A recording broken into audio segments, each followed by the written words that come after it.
Frederick Buechner, who is an artist and poet theologian, defining righteousness, tells about a rather exasperated piano teacher exclaiming to her pupil, "You just don't have it right."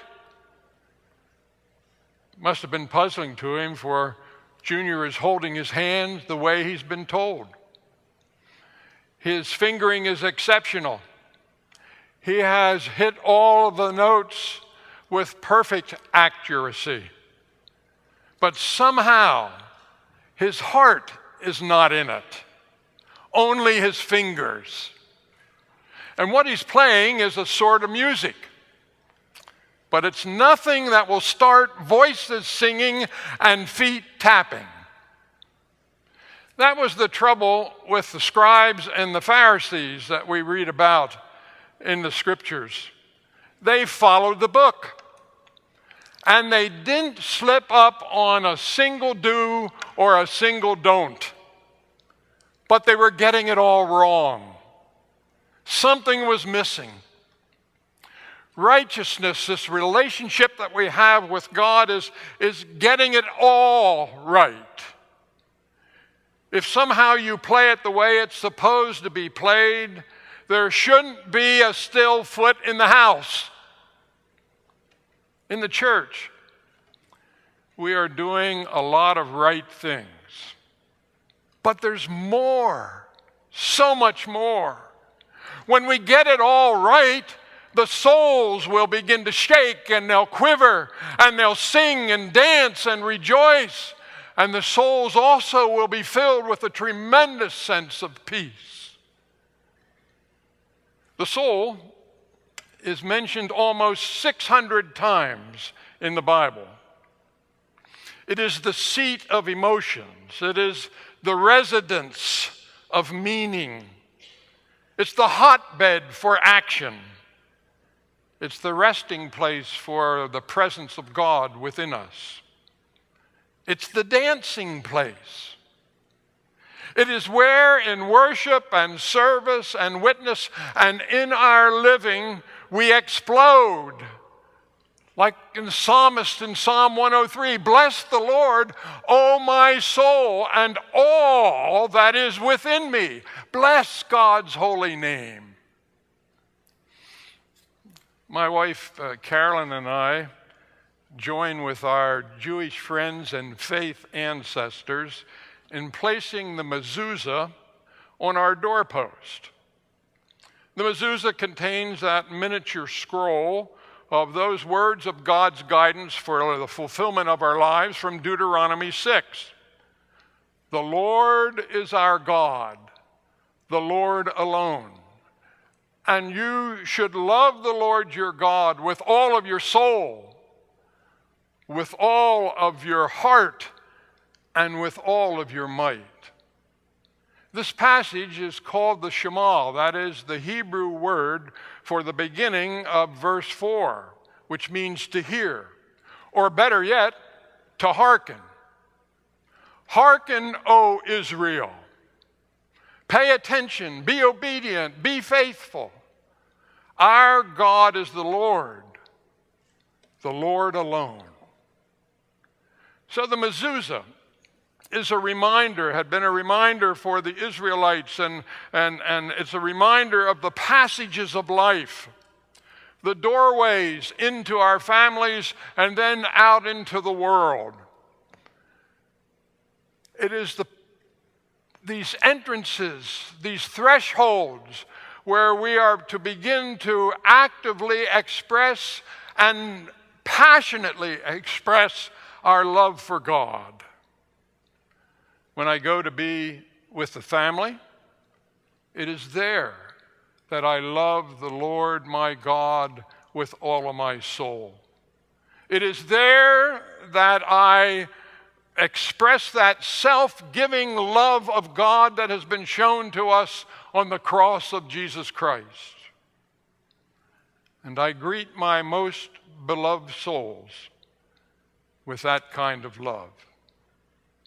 The hurts, the faults, the stains, The sins taken now by the mercy of Christ are left behind at the doorpost as I go in to express this love with my family. And then when I come out from the house and cross that threshold once again to enter into the world outside, I pick up that cross which redeems, which changes lives, which brings salvation and joy into a life. And I can't wait to bless the Lord as my soul begins to interact with the souls of those in the world. I want our souls to be able to dance together, to know that the Lord is our God, the Lord alone. The soul has basically two major emphases in the Bible. First, in loving God with all of our souls, we lift up our souls so that they will be filled by God's Spirit. To love God with all of our soul is to relinquish everything else to God's priority in our lives. It is asking God to go deep down within our souls and to take over. Secondly, we are called to go deep into our neighbor's soul. John Wesley told his ministers in training that the primary task of a Christian is to save souls, so that they will love God with every ounce of energy in their own lives. That is what the great second commandment of all is all about, to love our neighbors as ourselves, so that the central part of their lives will be as the central part of our lives, loving God with all of our souls in all that we do. In the ancient Greek world, the word psyche, or what we now call psyche, was seen as the vital force. It was the life principle within. It represented the essential core of meaning for life. So that the soul is a place that can hurt, and the soul is a place that can rejoice. It is the yearning force that drives us in our living. As Psalm 42 says, as the deer pants after living streams, so my soul, my whole being longs for you, O God. You alone can satisfy the desires of my life. The soul feels. It cries when we're weighed down with hurts and disappointments. As the Negro spiritual says, sometimes I feel like a motherless child. Sometimes I feel like a motherless child, a long way from home, a long way from home. And sometimes I have the feeling that when I'm hurting so badly that I just want to crawl up and be on the lap of God. And I want to say, oh God, heal this soul of mine. But then there are also the other events where there are the outbursts of joy which I can hardly contain, all welling up in my soul. Alleluias burst forth. I want to shout amens. Even in the midst of hurts at times, there is a deeper trumpet blast from God, a flute's arpeggio singing, sit down, servant, sit down, servant, sit down, servant. I can't sit down. My soul is so happy that I can't sit down. I'm overwhelmed by the Spirit of God. Have you had those times where you just think you have to shout, bless the Lord, oh my soul, and everything that is within me, bless God's holy name. Also, our inner being, our soul, is only at rest when it rests in God. And that is true for our brothers and our sisters in the world. Lift up your own souls. Lift your souls, the residence place of all that really matters, inviting God to go deep into your own souls, and then go deeper into the souls of your brothers and sisters, leading them to the Christ who promises, "Come unto me, all you who labor and are heavy laden, and I will give you rest." I will go deeper, O God, into their souls so that they might find rest in you. What a calling that is for each of us. Lillian Dixon, who was a missionary in Taiwan several decades ago, was affectionately known as Typhoon Lil. She had an irresistible faith, loving walking with headhunters, lepers, the sick, and the starving. And on one occasion, she was addressing patients in a leper hospital. And she said to them, "People have done something for you. Pass it on. That's your gift for God." The patients were troubled about that, for here they were, so limited, so disabled. What in the world could they do? And they kind of gathered together a few days later, and they talked about this with one another, and were very upset with Typhoon Lil. And a few days later, they came to her, and they said, "What could we do for anyone?" Then we thought of something in our conversations. Once a week, for those of us who have hands, we will wash the hair of the women who have no hands. Would this be a gift for God? And Typhoon Lil said, "A beautiful gift. A beautiful gift." Go deeper into the dilemmas that are facing those around you. Move beyond superficial kinds of conversations and learn what is really going on in the lives of those who sit next to you, those who live next to you, those who are in the world. Think about what God has done for you, what mercy Jesus Christ has shown to you on the cross, what forgiveness, what undeserved grace. And you cannot help but burst forth, "Bless the Lord, O my soul, and forget not all God's benefits." What are you passing on to God's children? What is your gift for God to the souls of your brothers and sisters? Early in Jesus' ministry, the leper came and knelt in front of him, imploring him, "If you want to, you can make me clean."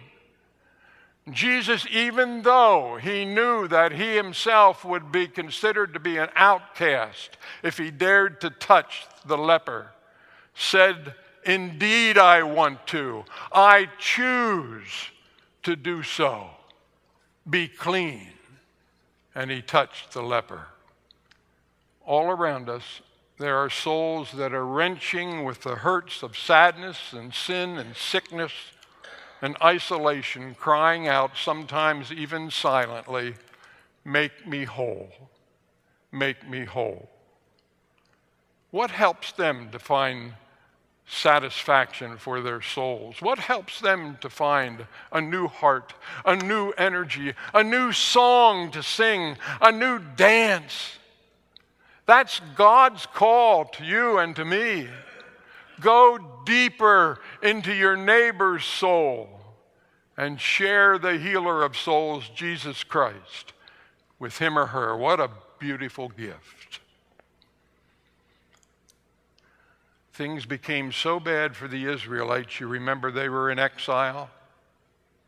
And for Jeremiah and that nation, that Jeremiah cried out, "Is there no balm in Gilead? Is there no healing? Is there no physician here?" The slave poets, as we just sang, wrote in our country's sad history in response to that despair, "Yes, Yes, there is a balm in Gilead. There is a balm to make the wounded whole. There is a balm to heal the sin-sick soul. The great physician, Jesus Christ, is alive and heals the weary and the sad and the sin-caught soul. That's the Christian song. That's our affirmation. And we're called to pass it on. Finally, Leonard Griffith tells one of my favorite stories, and one which you may have heard, of Abraham Lincoln. Abraham Lincoln was visiting a military hospital, and he stopped at the bedside of a dying soldier. The soldier did not recognize his president at all, and Lincoln turned to him and said, "Is there anything I can do for you?" "Yes," replied the soldier. "Would you mind writing a letter to my mother?" And so, as that soldier painfully dictated his letter to his mother, Lincoln sat there and wrote it down. And then the lad said, "Now will you please sign it, so that my mother will know who was so kind to me?" And so he signed his name. When the soldier saw the name, an expression of awe and embarrassment came over his face. "I didn't know that I was bothering the president." And the president very gently then spoke again and said, "Is there anything else that I can do for you?" And finally, the soldier said to him, "Would it be too much, sir? It won't be long now. It'll be much easier to die if you would stay and see me through." Pushing aside his appointments, it was 11 o'clock at night, midnight, 1, 2, 3 in the morning. Finally, as the streaks of dawn came in, the spirit of the soldier silently took its flight. The president folded the hands on his breast and then walked out of that ward with a bowed head. He kept his word. He stayed at that man's side. He had seen him through. Had seen him through. That's the God that we worship. The God that we're called to love with everything in us. The God who goes down deep into our souls. The God who has made a way through for us through the cross and the resurrection of Jesus Christ, who sees us through. This God calls us to see others through to their soul satisfaction. Were the whole realm of nature mine, that were an offering far too small. Love so amazing, so divine, demands my soul, my life, my all. Let us pray.